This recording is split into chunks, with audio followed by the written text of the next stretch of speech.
Hello, VannKraken here. Tier 7 cruiser Pyotr Bagration is coming in hot in the Order and Discipline campaign with her unique laser-like 180mm guns. But should you buy it, grind it, or skip it?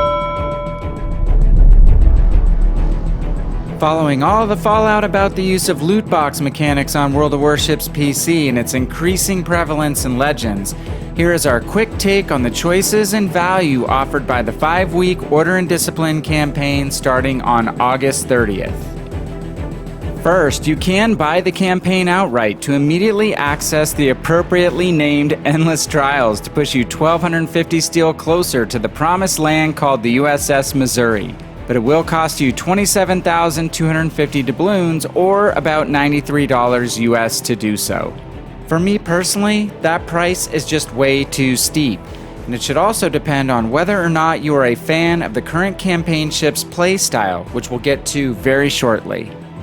However, you can still participate in this campaign for only $6 US if you stick to buying only the 2,500 doubloon Admiralty backing and grind things out. Admiralty backing unlocks the ability to earn nearly 70,000 doubloons of stuff at inflated WG retail value, including over 22,000 global XP to climb the new 2 million point mountain to Stalingrad, boosters for easing line grinds, commander leveling items, crates, and the Tier 7 premium cruiser Pyotr Bagration.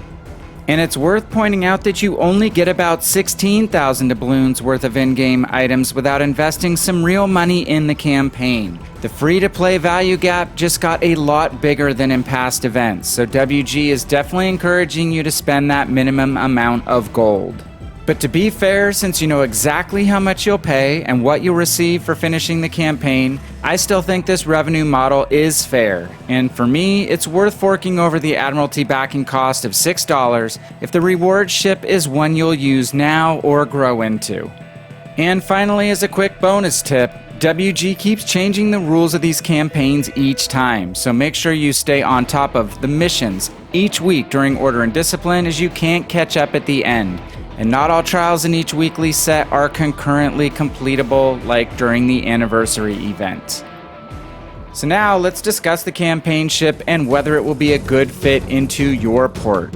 As designed in both real life and World of Warships, Pyotr Bagration is a cruiser that is an effective counter to both enemy cruisers and destroyers, and can be a decent sized thorn in the side of battleships too.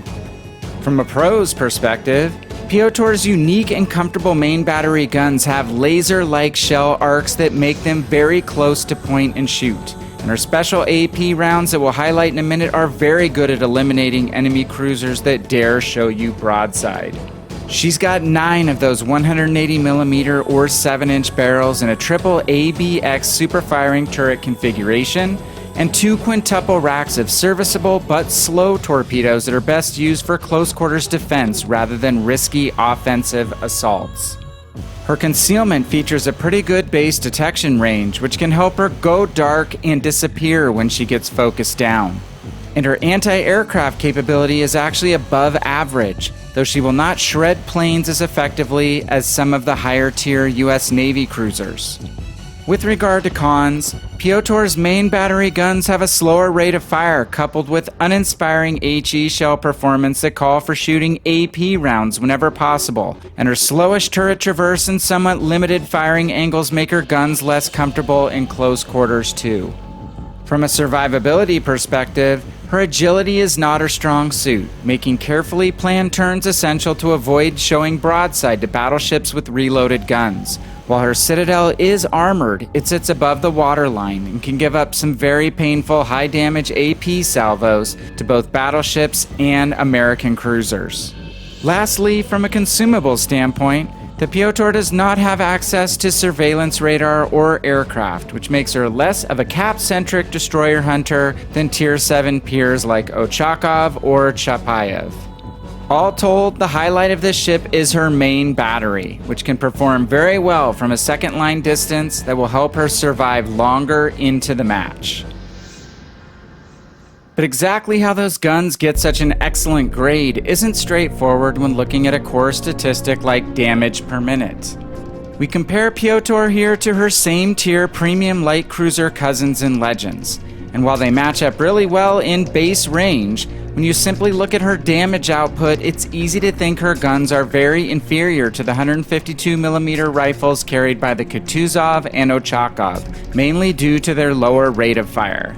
The high explosive damage output of the Soviet 180s does fall way short as compared to the 152s, and they do not get an HE penetration bonus from the larger shell caliber. However, Pyotr's fire starting chance per shell is just a smidge better than the other two at 13% and can be buffed a bit with commander skills. But the 180's armor-piercing rounds have much more comparable DPM and two unique shell characteristics that make them far more effective and versatile against a wider variety of targets than the 152's. Specifically, the higher caliber AP has the ability to penetrate armor at greater angles, and the shells feature quick arming fuses, which translates into both more penetrations and fewer overpens for the 180's.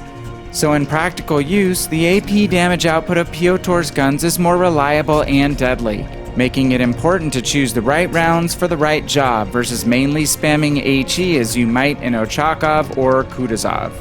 This is what makes Pyotr and the other Soviet cruisers that carry the 180mm guns, both Kirov and Molotov for now, to be very potent cruiser killers and effective at ringing up higher damage hits on the upper belt and superstructure armor of battleships too. Now that we've covered the unique qualities of the 180mm Soviet cruiser guns, let's reveal how they are best used in context of Pyotr Bagration's overall play style. This ship excels at second-line play, which usually means being about 12 to 16 kilometers from the enemy. We are illustrating here with Talon from the PC, whose 180s are the most comparable to Pyotr in my PC port, taking on cruisers and destroyers and striking battleships opportunistically with mobile open water play. Since Pyotr has no radar, there is no need to take the ship up close early in games. Instead, prioritize killing enemy cruisers and destroyers first with their high-accuracy main guns. Assist in killing isolated or distracted battleships, or actively maneuver at range when you come under fire. The trade-off of really comfortable and easy-to-aim gun arcs, even at longer ranges, is that you can't shoot over any terrain that has just a bit of elevation. And while Pyotr's sides and icebreaker bow are armored enough to hold up against a variety of cruiser shells, the vital Citadel compartment does sit above the waterline and will take catastrophic damage hits from 16 to 18-inch battleship guns at most angles. You can push the engagement to closer ranges against cruisers using your AP and staying angled, or when swooping in on a wayward DD, but be on the move and try to keep your distance from the big boys and girls. 1v1 brawling against battleships is asking for a quick trip back to port, as you'll likely die before you can get close enough to get off your torpedoes. So we finish off this look at the Order and Discipline campaign ship Pyotr Bagration with a quick take on if you should buy it, grind it, or skip it. The $92 campaign buyout price is unreasonable from my perspective for all players except those that are really close to and just can't wait to be one of the first players to be seen sailing in USN Battleship Missouri in Legends. I tip my cap to you if you are one of them. If you enjoy playing Kirov or Molotov, which have a similar playstyle to Pyotr and the same guns adjusted for their tier, like easy-to-use laser gun arcs, want a premium ship that can perform to really high ceiling with practice, or enjoy a second-line support ship style of play, by all means invest the $6 to grind out the ship and get all of the extra goodies. I don't believe you'll regret it at all. And if you can't check any of these boxes and really don't enjoy cruiser play, then you can sit this one out with no FOMO to get you down. But if you are new to Legends and this is one of your first campaigns, do keep in mind that you might grow into a ship like this in the future. Well, we've come to the end of our Order and Discipline campaign review, and it's time for you to let us know if you'll be buying or grinding the ship out in the comments below.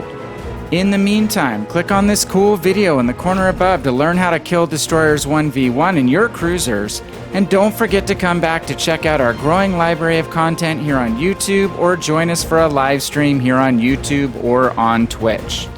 And finally, if you enjoyed this video, dropping a like and subscribing will ensure you don't miss future content we provide, and it will really help the channel grow. This is VannKraken. I thank you very much for watching, and I am out.